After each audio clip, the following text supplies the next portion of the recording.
Good morning, everybody. Welcome to Real Estate Matters for nearly 11 years, the voice of real estate in Flagler County and Palm Coast, Florida. I'm Toby Tobin. I'm the publisher of GoToby.com. I contribute to the Palm Coast Observer.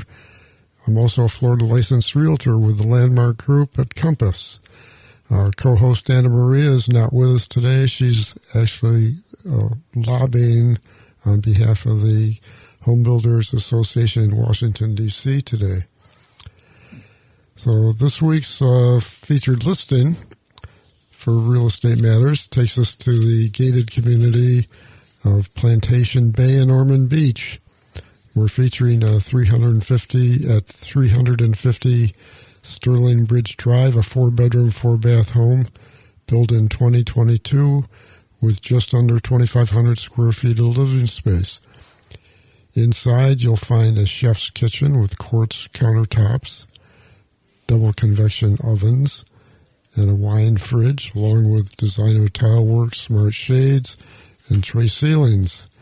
The outdoor space is a true highlight, featuring a heated saltwater pool with UV filtration, travertine decking, screened lanai, and its own bathroom, so you don't have to go in the pool.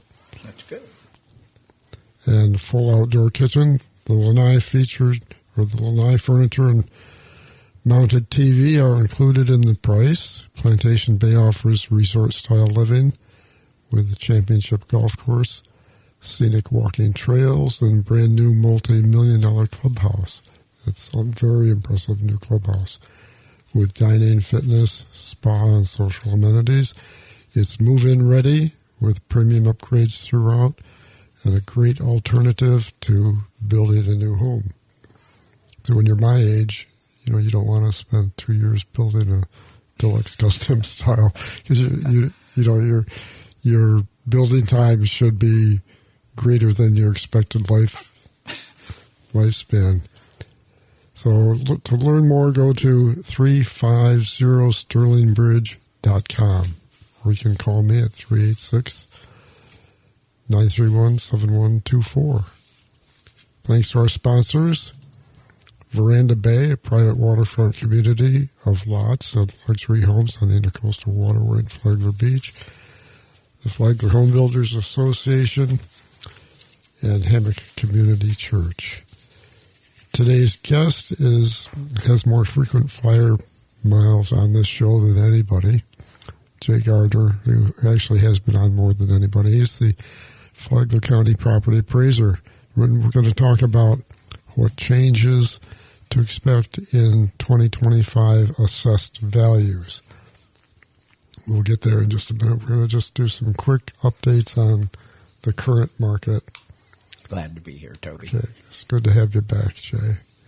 An old friend. I've known Jay for many years. But the early home results, 62 homes, or early June home sales results, 62 homes sold via the Flagler MLS. Median selling price, $257,000, and that compares to 286 homes at $370,000 last June. So the median price is off a little bit, but average days on market only 36. That's less than I've been expecting for the last few months. 7 homes sold for under $250,000, and average days on market 35 days. No homes have sold so far in June for over $1 million, and that's definitely off from last month, because I think last month, in the entire month, there were 14 sold for $1 million plus.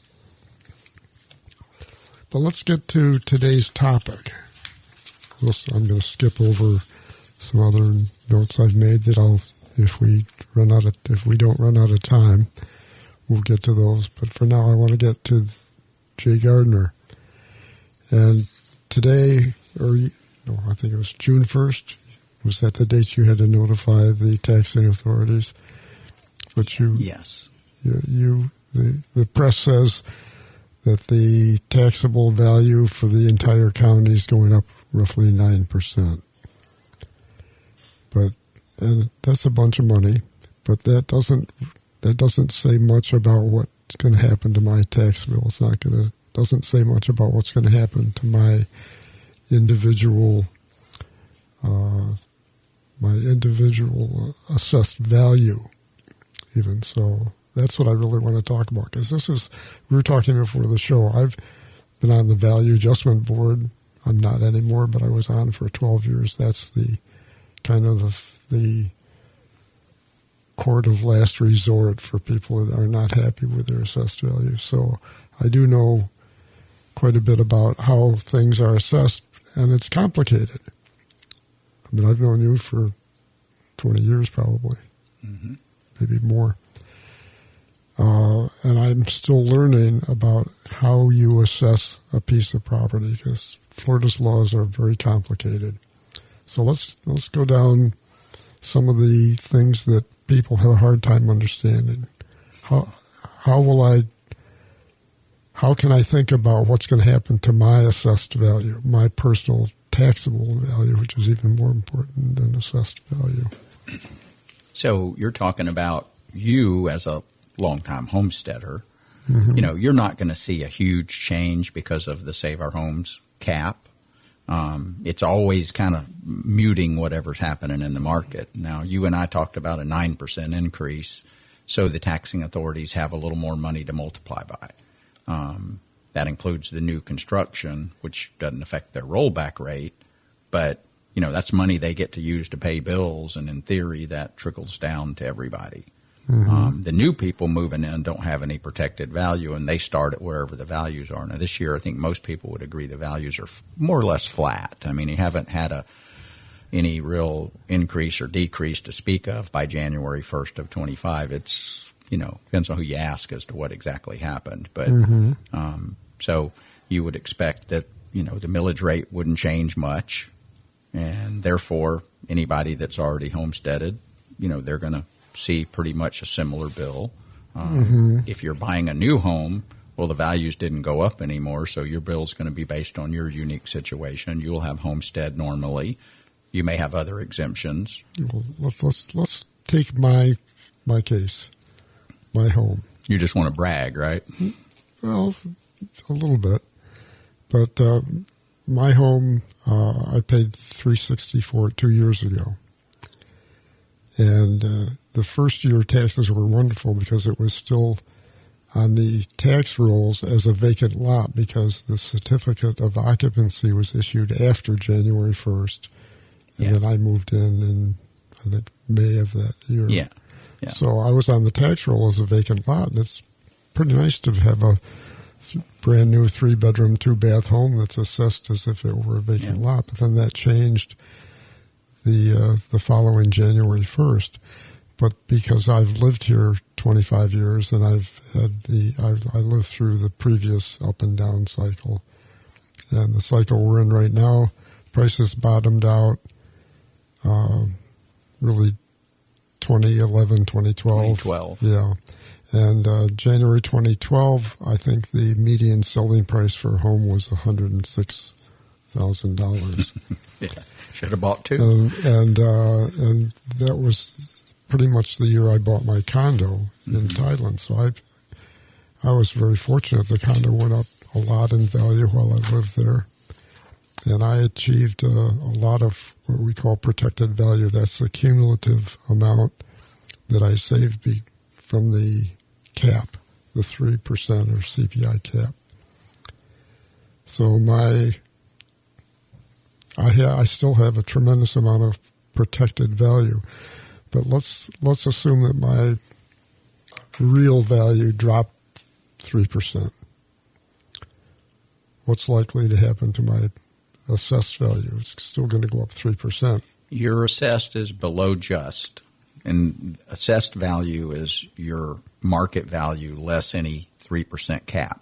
Let's just call it 3% cap. It's whatever the CPI or 3%. It's always looking for the right number there. But so you would see your assessed value go up even though your market value went down. That's a term called recapture. it causes a lot of angst amongst people. They don't but like it will that. Because this is likely the first year that a lot of our residents will experience that happening, because most of them haven't lived here more than from 2012. Right. But remember, we're just talking about a very minor change here. So most of the most of the people are not going to notice it. You wouldn't, in truth, your tax bill is not going to change enough that you're going to get excited about it.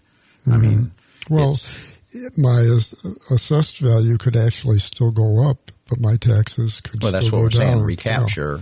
Yeah, all of that. It depends on what the millage rates do. The millage rate.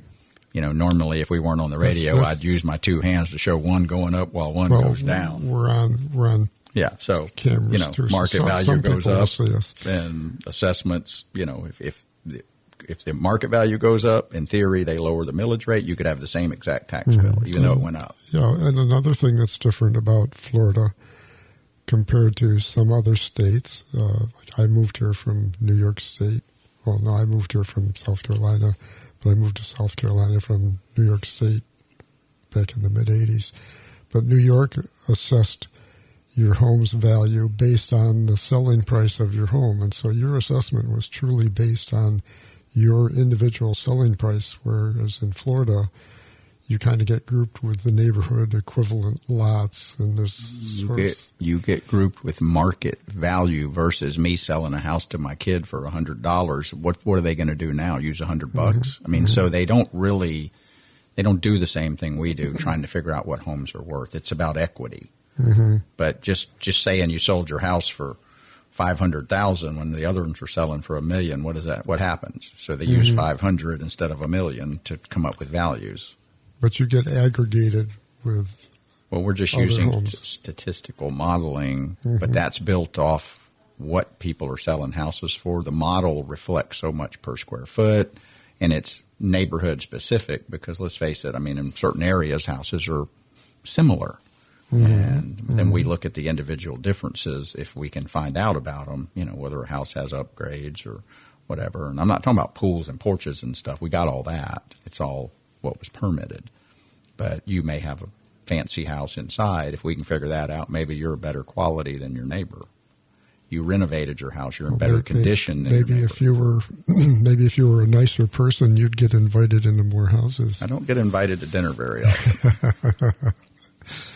Okay, well, we got to take a break right now. Don't go away, folks. We'll be right back.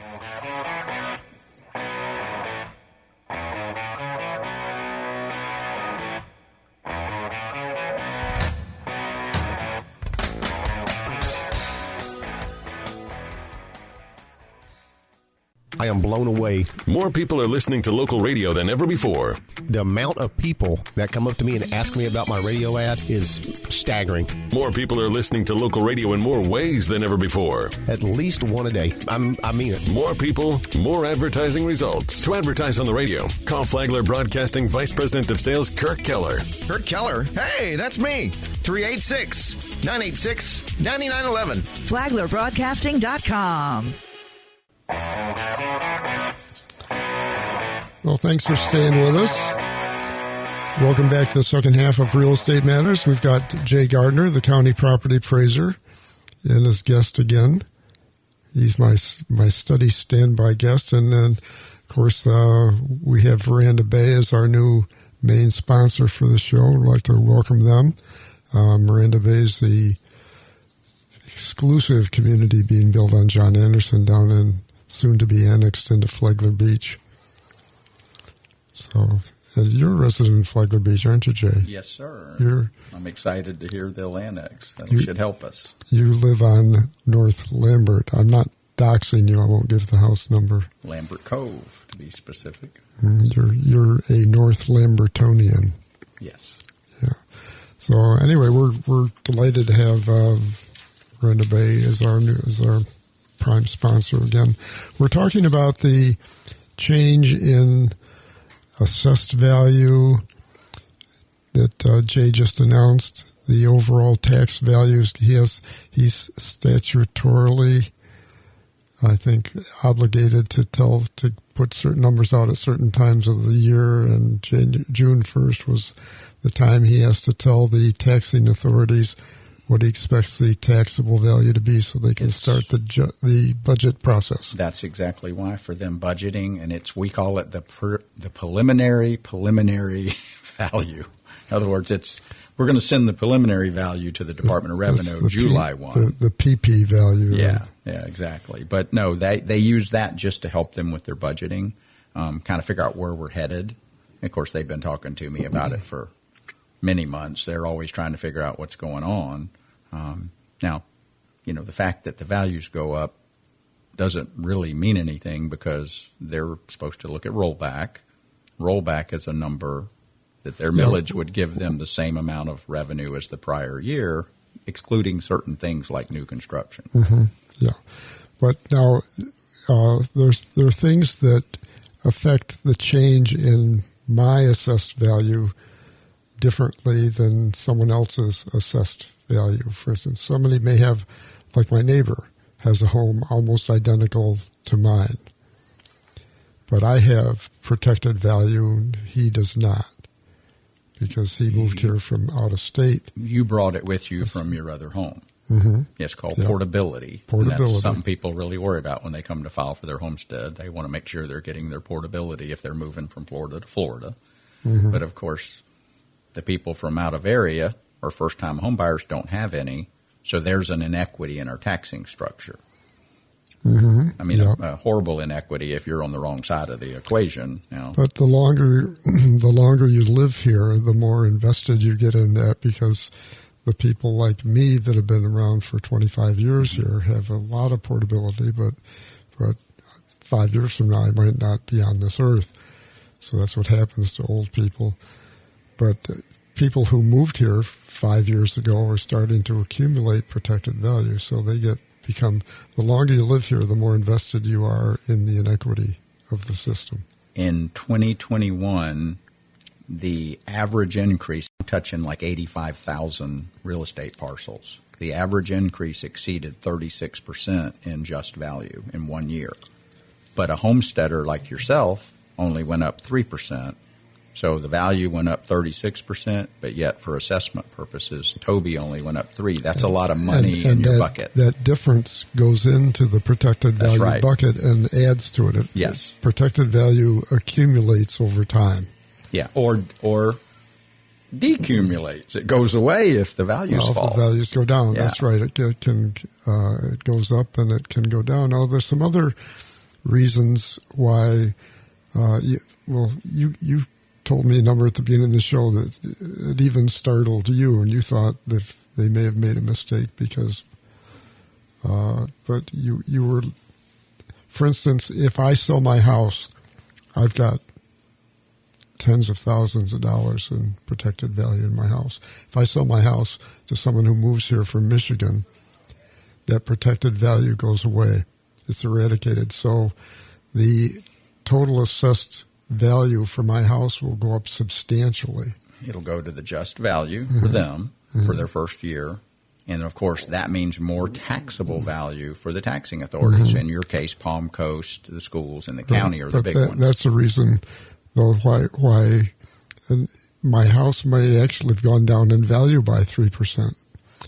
But yet if someone from Michigan buys it, the real assessed value could go up. The taxable value is what they care about, and yes, it directly ties to that. Very substantially. So that's why that's why I wanted to talk about this topic, because you just came out June 1st with a number of 9% increase in the total taxable value for the county. But that's not, Palm Coast is different than 9%. Yeah. Flagler Beach is different than 9%. Yeah, Palm Coast was about, Palm Coast was 9% as well. But without new construction, they're only in the 4% range. And that's similar for the county. County was 9% with new construction and 4.5% without, roughly. So they were actually very similar. They don't have to be, but it was. But remember, I mean, the county gets to multiply by all of the stuff in Palm Coast, too. It's not like it's just Palm Coast. It's the whole county. Right. But what about, how did Bunnell do? Bunnell was They were up 5.5%, and without new construction, 1.47, 1.5%. So a little less activity there. You know, they have that big subdivision to the north of town that has made a big difference in new construction. Because Bunnell's, you know, it's obviously we'll just say established city. But and ultimately that's going to increase their population a lot too. So what's the schedule going forward? You hit one critical date, June 1st. July 1, we have to send our working numbers, our preliminary values to the Department of Revenue. We get our roll moving forward for approval.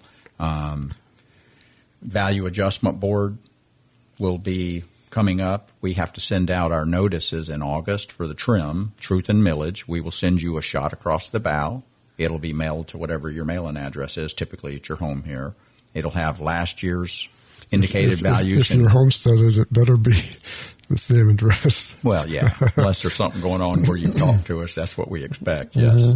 But you will look at that, make sure everything looks right. If you have a question, it gives you a date on there that you have to dispute anything with me. It also gives you, importantly, the meetings of your taxing authorities. So you can go to the budget hearings and decide if they're spending your money wisely. You have a say, so to speak. I mean, you'd have to educate yourself. You don't just show up and say lower things, because then they're going to ask you, what do you want me to cut? You know, the library, the parks. Well, police and fire, of course. Yeah, get rid of the police department, you know. So when they're jimmying open the slider door, my example is always you call and they go, well, the car's in the shop, but how about we come out tomorrow? You know, no, that wouldn't work, would it? So you just got to think through what they're spending the money on, and it is on us always. So, you know. So then the tax bill comes out in November. Yeah, after the trim notice, you know, you either file for petition to board or not, and everything gets finalized and comes to you in November. The tax collector will have it in your mailbox by November 1. If you haven't seen it by the end of the first week, you need to call. You can even call us, and we'll help you figure out what happened. But always be looking for your tax bill, because in Florida, you don't pay it. They sell a certificate. Someone else pays it for you, and you're costing you money to do that. And it doesn't matter that you didn't receive the bill. Florida law says it's up for, you know, you have to look for that bill. So you think you didn't get it, you call us or call the tax collector. Good. Well, that's valuable information. We will help you find out what's going on always. If you have a silly question, call us. It doesn't matter what it is. We'll try to help you. Well, Jay has silly answers enough to go around, right? Well, they may not be right, but I'll try. I mentioned before, I was on the Value Adjustment Board for 12 years, and there are almost no cases that go as far as the Value Adjustment Board in Flagler County, unlike other counties in the state where those meetings can be a zoo. And it's because Jay and his folks do such a good job here. We will always have people come into board just because they don't understand or disagree. But you know, it's about a dozen petitions. Lately it's been more because we've got tax reps filing 30, 40, 50 petitions on homes they've never seen. But in the end, you know, if we're wrong, we'll change it for you. If we're right, you can come waste your time at board if you'd like, but I mean, it's a waste of $15 when you can just come sit down with us. Because if we're wrong, I'm happy to change it. Okay. I have no problem when we make a mistake. Well, Jay, thank you for being here. Thanks for your information. I think we're going to end up having you back again and again and again because, as I said, this is complicated stuff, and it's not always logical. Well, I'll come back whenever you need me. Okay. Well, remember, if you're thinking of buying or selling a home or commercial property, consider working with me and the rest of the experienced team at Landmark Group. You can reach me at 386-931-7124 or email me at toby@gotoby.com.